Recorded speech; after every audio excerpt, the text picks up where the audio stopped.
My name is Carlos Walker, and this is Black Authors Matter. And your name is Monique Duncan. If you will, please share a little bit about who you are and what you're doing. Matter of fact, let me. How are you?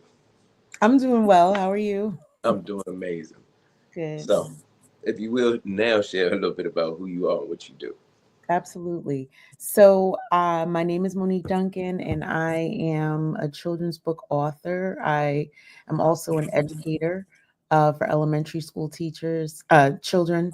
I teach literacy, and my work is really centered around promoting diverse literature. I want children to be able to see themselves reflected in the books that they read.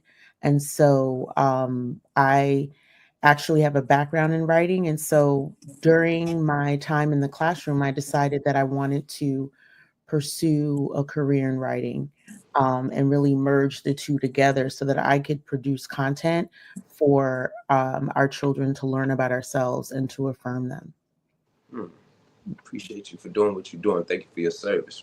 Number one, because being a teacher is a service, and being an author with a cause is a service. Hmm. I ain't Ab- saying all authors don't serve a purpose, but when you are intentionally doing something, it's even bigger. Absolutely. So, if you will share a little bit about your books, how many do you have? So I have three books currently. My first story that is was published was Tears for Dragon Fruit, and that's really an alphabet book that teaches kids about different fruits from around the world. So I have a Jamaican background, so I grew up eating lots of different fruits, and so I really wanted to expose kids to tropical fruits, but also affirm other kids who, when they would look at the book, they would know, oh, I eat this. So in that story, they're also learning about, different facts about the fruits, things that maybe you wouldn't quite know. And then my other book is called When Mama Braids My Hair. And that story is about a young girl getting her hair braided and that Sunday routine that happens with a lot of Black children. And in this particular story, the young character is based on me and the experiences that I had with my mom and the stories she would tell me when she was braiding my hair. And from that book, I did a lot of research on the history of African hair braiding. And I learned that braids liberated people. And so I Hmm. knew that I needed to write another story that really dug into that deep history. And so my third book that was published in September of 2024 is Freedom Braids. And that is the story of how enslaved Africans in Colombia used braids as maps to and codes to liberate themselves. And this particular book, I think, really sheds light on the ingenuity of Black people. And, as a young kid wearing braids, as I was writing this book, I kept thinking about how powerful would it be if I had known this history, right? Like we are wearing these braids and going through these routines, and it's just part of our culture. But to know the deeper meaning behind it really is powerful for young kids to know and for adults Hmm. too. Yeah, It gives you, or to the name of your book, it gives you a liberation. It gives you freedom. absolutely. When you actually understand why culturally we do half of the things or all of the things that we do, whether it be our food, whether it be how through braids, because I know here in the United States they did the same thing. Hmm. What Hmm. happens, it takes you and makes you deeply involved in what you believe and who you are, which is a freedom in itself. Yes. So you did share that. Did you have a love for reading and writing when you was growing up?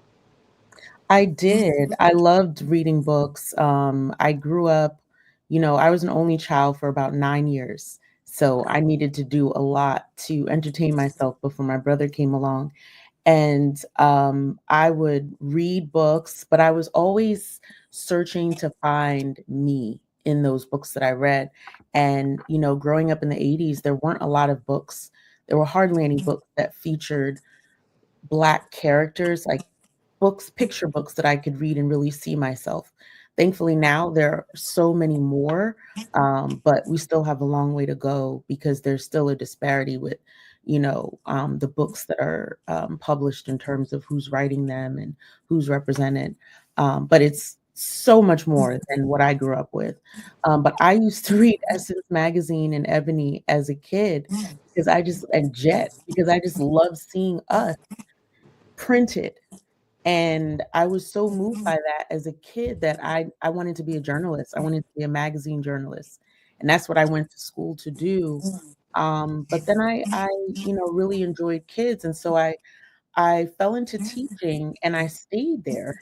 I'm still a teacher, and I found that my writing had a new purpose and a new calling, and that I could now produce books for kids that were affirming and representative, but also teach other kids who are not Black, that we have so much more to say in our spaces, and that we contributed so much, and it's important for everyone to know what we bring to the table.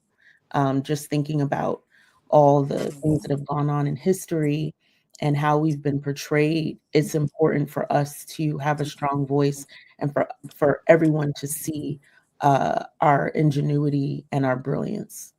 Mm, I appreciate that because just knowing all of the inventions that have been created Hmm. and how majority of these inventions actually came from us. Yep.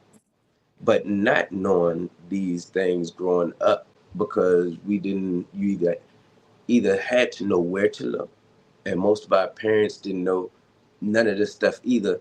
We attributed that to white society, Hmm. all of the inventions, not because we didn't think that we could do it. It's just that if you have a majority and you think and you're looking at all this stuff, you think the majority did this stuff, Yep. unless you're guided towards it, which now today we are able to know that, hold up, you telling me the light wouldn't have really worked longer because, unless it wasn't for Lattimore? Exactly. You telling me that it wouldn't have been a lawnmower? It wouldn't have been a motor? It wouldn't have been a cell phone, GPS? None of this stuff would be here Hmm. if it wasn't for us. It gives you, and because of, also got to take into account that we wasn't able to read or write at one point in this country. What I come to find out is that we read and write more than probably anybody right now. And we don't know this. There are more Black books that, whether it's self-published or published, that have Hmm. ever been right now. There are Hmm. more Black readers that have ever been. I do not believe that we are in the category where they say that what is it? They used to say Americans read, adults read at like a third grade level. I think now it's 7 and 8. We're not really in that category. Hmm. Hmm. I think it's wider and deeper now because a lot of us do have a love or an aspiration for reading more. But if you don't know that all of our authors are out here authoring, there's probably not a word, out here writing books, what happens? You would think that, hold up, Black people don't read or write as much. But I did 29 interviews last year. I did 28 interviews this year for Black History. I know more authors than most people probably know. I'm an author myself. Hmm. Hmm. And I see the power in us reading. I see the power in getting young people to read at an early age. So thank you for writing your book. Thank you. No, absolutely. Reading is liberation, right? Because of what you just said about how, we had to learn to read in secret. And so reading about ourselves and our history, wearing our, styles that have been part of our lineage for thousands of years, that's freedom, and it's so important now more than ever with the silencing of our voices and the banning of our hairstyles and our books to keep pushing and keep you know being out there and helping our kids understand who they are and understand their lineage and their background, because the world is trying to silence it, and we we can't go backwards. It ain't no going backwards. Yeah. I haven't seen us go backwards since we've been here. Mhm. Mhm. Whether it be coming out of slavery, going through Jim Crow, going through mass incarceration, and the war on drugs here, I actually see a forward progress. Whether Mhm. it doesn't always look it sometimes, but if you look deep enough and see where majority of our youth ain't killing each other, but Mhm. there is a factor of it. But the majority going to school, doing the right thing. Mhm. Majority of our black men and women are in schools. There's a Mhm. lot of college kids. There's a lot of black people out here working and doing. How do we allow somebody else to, as always, whether through literature or media, newspapers and things, dictate our narrative? When guess what? We have the ability to dictate our own narrative now, Exactly. and we're Exactly. and we're doing it like you're doing it through your writing. Absolutely. That is important to have people write about who we are. Whether these people want to ban it or not, you can only ban it in schools. Mhm. You can't ban it on the street. Look, you can't ban it in my home. Right. You may can tell somebody, look, we're not going to put certain stuff in schools. Guess what? Today we still got social media. Exactly.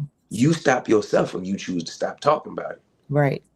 But as long as you are writing literature, when we started writing literature, you got J.A. Rogers, one of my favorite authors, wrote oh Lord, I forgot the name of the book. From Superman to Man. Hmm. You've ever read this book? One of Hmm. my favorite books. You have a bunch of W.E.B. Du Bois. You Mhm. have all these authors and artists and people who have continued to push us forward. Yeah. We only got to read their literature. We only got to create our own literature because Yep. we're still in a different day and time. Somebody else going to pick up your book, a young child, 20, 30, 40 years from now, and get inspired. Absolutely. You're leaving a legacy. But back to back to you and your book.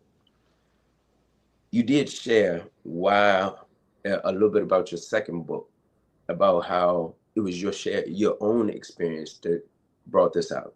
A lot of authors do that. Mhm. Share some of that experience that you have in your book. So with the second book, When Mama Raised My Hair, as a child, I thought it was just an experience that my mother and I shared. As a little girl, 5 years old, getting my hair braided and washed every week. And you open your eyes and you look around, and other people who look like you are wearing those same braids. And you realize this is not just about me and my mom. This is a shared experience among Black people. Oh, sure. And as I got older and I dug into the research and learned more about how these hairstyles and traditions and rituals have been taking place for thousands of years, that's a whole other layer of understanding in terms of what rituals are, what ancestral practices are, and our connection to the continent. And so When Mama Braids My Hair was a very special book because in that particular story, while my mother's braiding my hair, the character is imagining herself to be an Egyptian queen or a Nigerian goddess or a Zulu warrior. And in that book, I also tell where those styles originated. And Mm, so, yes, it's, giving that extra layer of content is so important for kids to understand because there's a purpose behind all of this. It's not just to look aesthetically pleasing. I mean, yes, they look beautiful. They serve a purpose in terms of keeping our hair, together and for all different styles. But really, this is a deep connection to who we are. This is part of our identity. This is what it means. And I'm really, really passionate about really bridging those connections to the continent because so much has survived. Like you cannot kill our culture. Slavery, It's within our DNA. it's within our DNA. And so having that level of understanding at an earlier age, I think can really change the trajectory of a child's life. Because as a teacher, I don't have any kids right now, but as a teacher, and being friends with who are mothers, hearing their daughters worry about their hair and Mhm. question their hair and, you know, oh, is this beautiful the way it is? Oh, it's hard to do. Just going to school with other children whose hair seems easier to manage or looks a different way, and those questioning arising for young children, I wanted to squash that. I want you to have a sense of pride in who you are and your hairstyles and knowing that it's not just unique. This is rich culture. Like our hairstyles communicated something about who we were in society, and we were able to use these hairstyles in an ingenious way to liberate us. I mean, it's brilliant. So I want kids to have that knowledge. I don't want them to question hair, skin. We are beautiful. Those narratives have to be squashed because they do seep into young, impressionable children. And, as adults, we are constantly trying to fill them up with knowledge and love. But I've definitely had, students or like my friends' kids who there's a period where they start to question. And so it's like we gotta get them over that quicker so that damage isn't done at a young age. Just want them to be proud of who they are. Um, and I think with hair, I put a spin on it. Like our hair can do everything. Like if I want to wear twists, if I want to wear box braids, even if I want to smooth it out and blow dry it, it can be smooth. I can Yep. whip it up and it can coil up again. Like our hair can do everything. So it's not about, oh, it's straight and it's long and it's no, it's versatile. It's versatile. Yeah. Look, not only that, this was a while back. I was looking at other people's hair, and I realized how plain it was. Hmm. How they cannot do anything with Mhm. their hair. Their hair just lay there. It may be long, but it does nothing. Their styles are plain. Mhm. And Mhm. I looked at us and I said, oh, now I can see why they're jealous. Hmm. Look at what our hair do. Look at the, as you just said, the versatility Mhm. Mhm. from an afro. Oh my God. The people in the 60s and 70s, their fros was, when I said out there and perfectly shaped. When Mhm. you think about people with dreads or locks, when you Mhm. think about the braids, when you look at all the many things that our people do with their hair, Yep. you see how special God actually created our hair to be. Yep. And to me, it became fascinating. So just hearing about what you wrote about, whether it be from your experience or shared experience, because technically your experience is a shared experience, Mhm. not just with young women, young boys who get braids. Absolutely. I had braids growing up. My mom didn't do it, but I had Mhm. braids growing up. Yep. And the experience in talking to the person that braids your hair. Um, your second book, I mean your third book, it gives you a deeper root, as you Mm. said earlier, to why we do this. Yeah. And once again, I appreciate that. So before we go, I want to ask you to do a few things. I need Mhm. to know, okay, how much success have you had with your books? Normally, I don't ask this question, but I'm gonna ask you. Number two, I would love for you to give me a word of wisdom Hmm. for somebody, whether they're just starting, whether they're young, old. I did 13 years in prison, whether they've been in prison, out Mm, of prison, never been, but want to create. mm, mhm. What would you give them, or somebody who just need to keep going? I just need a Yeah. word of wisdom. And then last, I need to know where your books, where they can find them. Okay. All right. So with your first question, um, look at me blanking out already. Go back to the first one. The first one The was first question, success of your books. success of my book, right? So I'm still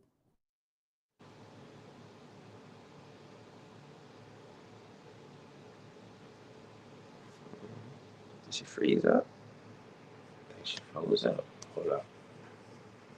in terms of my success, the book was just published, so that information is still coming in, but you know, I've experienced so much love and support from different platforms and venues. I'm so grateful for all the book bloggers, all the educators, people like yourself who are reaching out to me and connecting. I'm so appreciative of, I was just on ABC News on Friday. That was beyond. Even just, people who are in, publications and thinking about, you don't write for awards, but it's always nice to be recognized. Um, And so I just received a Blacklit Award for Best Kids Historical Black Literature. So all of that is the cherry. It's that success where you are getting that acknowledgement from different places to confirm, like, yes, this is great. Um, and this is needed. But I would say, honestly, like when I connect with kids and I'm doing, readings and they come up to me and I see how proud that they look, that's success for me. that's success. When they're coming excited to talk about the book, even take pictures with me because they're just so excited. Um, just seeing the joy in their faces, that is a level of success for me because I feel like I'm reaching them. And that's the biggest success that I could ask for. But obviously, like all the praise in different platforms is wonderful as well. Um, in terms of a word of encouragement, I will say, I started off self-publishing. So Freedom Braves is my first traditionally published book where a publisher said, we believe in this work and we believe in you and we will back you and print this book and publish it. And that was my publisher, Lantana Publishing. So I'm so grateful to them. Shout out. Um, Shout out to them. And but I really believed in my work and I really believed in getting it out there. So I self-published and that was a lot. It was a lot of work. I had to do everything on my own. But I would just say to anyone who wants to be in a space of creating, to work, hone your craft, work on those skills. And I went back to school to really spend time and hone my craft as a writer, so that what I was putting out for children and for the world was my best work. I think that's really important and responsible as a creator, that yes, you are expressing your ideas, but you want to put out good work. And I think that is important too, but to keep pushing, like don't let the no's stop you. I received so many rejections. If I let that stop me, we wouldn't have Freedom Braids. We wouldn't have any of my books. So not letting, the no's is just like, okay, I'm gonna knock on somebody else's door, or I'm gonna do it myself, or I'm going to take feedback in terms of what could I do to tweak this to make it, better. It's Um, not criticism. I mean, it's not criticism. It's critiquing. Yes. Yes, absolutely. And so I think, our work is vulnerable. Yes, it's close to our hearts, but, we have to be able to receive the different suggestions. Like when Freedom Braids was initially accepted by Lantana, while they loved the story, obviously we still had work to do. We still had to do some editing, and we still had to get it to a place where it really focused on the heart of the story, which is this love, this liberation, this legacy. So even though a publisher said, yes, we're going to work with you, I still had to work. I still had work to do as an editor. I mean, Mhm. as a writer, and I needed to be in that space of trust and collaboration. And so I think that we as creators also need to be open, um, and willing to keep going and keep pushing. So, I know you can probably speak to that as well. Like no's can't stop you. No's are motivation. No's are okay, let me keep going. Um, and I think once I realized that and I switched gears, like I was unstoppable. Like behind the scenes, I was doing a lot. um, and in terms of where you can find Freedom Braids, I love to say this is wherever books are sold. As a self-published author, that was really, really hard. I couldn't say that. I didn't have the backing. Now you go into a bookstore, if they don't have it on the shelves, the manager will request it. Mhm. They will get it in. And so that's a blessing in itself that I can say any platform, whether it's, an independent bookstore. I support my independent bookstores 100%. If you want to get it online, it's there. Wherever books are sold, you can find it. And so I'm so grateful because that just means it's going to be in more hands. Yes. Have you Yeah. ever tried? I'm just gonna throw this one out. Mahogany books. Oh yeah, I have tried them. So, and I'm in DC now. Okay. And so I'm planning to hit up some bookstores today just to sign some copies. Today I'm going to be headed to Politics and Prose. And Okay. so I just think it's important too to be out there and to be visible. I want to be in these spaces talking about my work, connecting with people. And so yeah, And we out here. Sankofa is another one. Yes, Being that you're in DC gets. yes. And I appreciate you. Thank I you. appreciate your work. I appreciate your willingness to go past all the no's to get yes. Hmm. That is it brings me to a verse that says, asking you shall receive, Oh seeking you yes, that's one of my not, favorites. and the door will be answered. It doesn't tell you how many times. Absolutely. Hmm. How many times you're gonna have to ask, how many times you're gonna have to seek, how many times you're gonna have to knock. It just tells you that if you do, that eventually, yes, It will be open. because that's what God wants you to do. He wants Yeah, you to be fruitful absolutely. and push past emotion to get to where you need to go. So, thank you, thank you, thank you, and last, thank you. Thank you. My name is Carlos Walker. This is Art and Hustle. Black Authors Matter. She's Miss Monique Duncan. Go buy books. I need each and every one of y'all that watch this to go purchase her books. And if you can, reach out to us, see how you can get a signed copy. That's to me, signatures are the biggest thing. You can buy the material, but if you don't get the signature, she's already famous. About to get bigger. You will not have something that your child or or your children's children can have because you passed this stuff down. And to have met the author yourself or to have gotten a signed copy, to me is valuable. Yeah. So reach out to her. How can they get a signed copy? That's what I probably ought to ask. So signed copies, typically I'll go to bookstores and try to sign them, like depending on where you live. Um, I do school visits and I'll sign copies that way. School visits are really, really, I love to do school visits. Um, so it's, you can DM me and I could try to find a way. I'm at Sweet Pea Books. I can talk with my publisher about how to get some more signed copies out there. Okay. Thank you once again, and peace and blessings, y'all.